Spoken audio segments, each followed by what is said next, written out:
Hozir 3 oylik bo'lyapti-ku, xudo xolasa. 3-kuni 3 oylik bo'lar ekan. Ko'p terlash. Umumiy holatimiz yaxshimi? Cho'chishimiz pasaygan. Tiqilishchi. Qichoq tutish ko'p. Xo'p. Kekirish yoki qusish. Cho'chishimiz.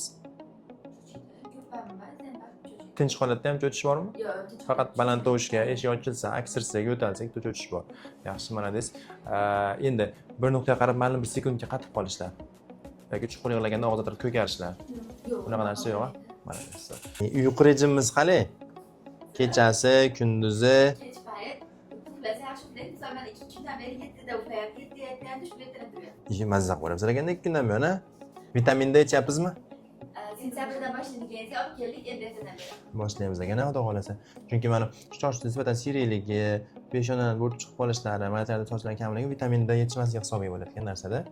Shuning uchun imkoniyat darajasida D ni boshqa ko'rishimiz kerak. Sizni nevrologik holatingiz, bu stress bo'lishi mumkin, asabiylashish bo'lishi mumkin, bolani holatiga ta'sir qiladi.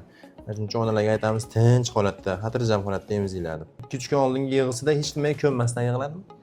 Yig'ladi. Bunaqa likillatib yig'lashchi. Yozlarda shunday ham qolmadi. Qorni ochmadi, bunday ham qolmadi. Qarshi berdim ham bo'lmadi. Xullas ishni qilmasdan yig'ladi. Yaxshi singlim, kiyintiring. Emlashda olamiz ekan. Boshlayveramiz ekan. Isitma chiqarishi mumkin. Hushyorroq bo'lib turamiz. 3 kundan 5 kungacha shu emlash isitmasi chiqishi mumkin.